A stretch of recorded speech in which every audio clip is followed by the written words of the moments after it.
Hello guys! Magandang araw at kamusta kayong lahat? Eto na video ay late upload na naman to. Noong Thursday pa to na video guys at first communion ng aking anak na pangatlo. At ayan maaga kaming nagayak dahil nga maaga kami pupunta nga sa simbahan. At yung mga kapatid niya tulog pa dahil hindi ko muna sila pinapasok ngayon sa paaralan kasi sabi nga ni Papa ay pupunta kami ng Kananga dahil nga birthday ng kapatid ng asawa ko na lalaki nung dito nga nakatira sa Ormoc at doon na nga sila sa Lunoy nakatira ngayon. Para magiging banding na rin namin dahil nga yung mga anak ko ay lagi lang talaga to sa loob ng bahay at wala nga kaming time makapagpasyal dahil nga alam nyo naman kapos sa pera kaya nung sinabi ni Papa na hindi muna sila papasokin nga dahil isasama nga sila pagpunta sa Kananga kaya sobrang tuwa talaga ng mga bata. Ayan, pagkakataon na to nila guys na makapasyal sila kaya hindi ko muna sila pinapasok nga sa paaralan nila kaya pagdating nga namin dito sa simbahan, ayan may lang dumating na si Padre at nag-umpisa na kaagad at pagkatapos naman namin sa simbahan,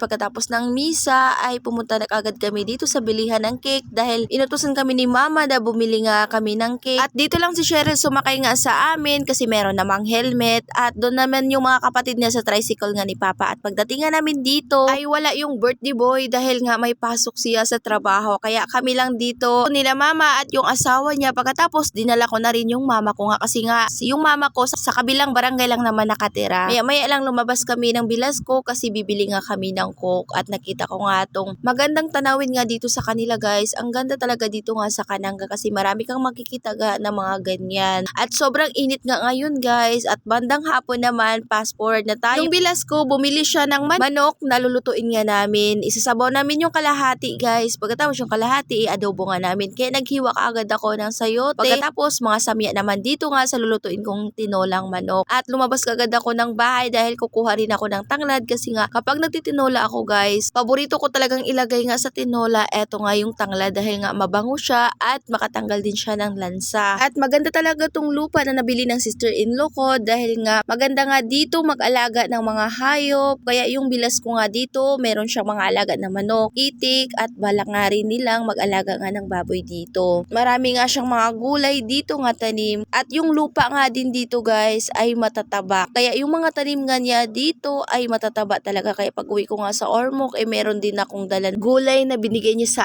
akin na karabansos at pagtapos ko kumuha ng tanglad sinalang ko naman kaagad dito yung tinolang manok para nga makakain na yung mga bata ng hapunan para bago kami umuwi ng Ormoc ay makapaghapunan na kami. At hindi nga ako nahihirapan sa panggatong ng bilas ko dahil ang lakas-lakas umapoy at pagkatapos naman namin naghapunan bandang alas 8 ng gabi ay umuwi kaagad kami sa Ormoc. At si Cheryl naman ko na pinasakay sa may tricycle dahil nga matutulog kasi yan guys kapag gabi na at nahihirapan kasi humawak kapag natutulog nga siya kaya si Mart James na muna yung pinasakay nga namin dito dahil nga yung mama ko ay doon na muna siya nga sa tricycle namin pinasakay kasi nga idadrop lang namin si mama. O idadrop talaga kasi si mama sa kabilang barangay ay bababa din siya kaya nung nakarating na nga kami dito sa Natubgan ayan bumaba na si mama yung mama ko at lumipat na kaagad si Mart James nga doon sa tricycle. At pagdating naman namin sa bahay merong ang bata nag-iiyak nga dito dahil nga nakalimutan nga niyang kumain ng cake. Kung nagkalimot to sa Tijerlin og hatag sa imo. Sige lang mapalit ta atong cake. Napalagi nagbaligay ang ato, ni birthday ni Papa.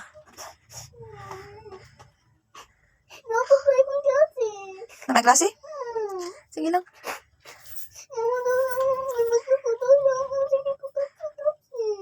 Oh, happy man po ka nga nakasuli kag Kananga.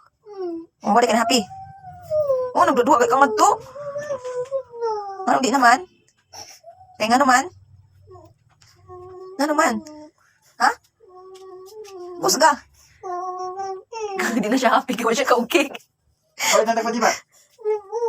Pajibar, parera na sa cake. Dali na, palit pa, Jibar. Parera na sa cake. Sabertin Papa, yung atong cake at paliton. Dala. Nakalimot mo sa Tijerlin.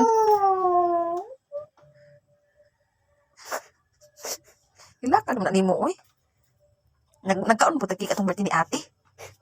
Oh, lami man sad to. Birthday ni ate? Oo. Ilasi nga palit natin cake. Di na. Di na, tali. Palit sa tindahan, tali. Gawi donut na nga ito paliton, be. Lagi ka, be. Di. At yan lang muna for today's video. Maraming salamat po sa inyong panonood. God bless.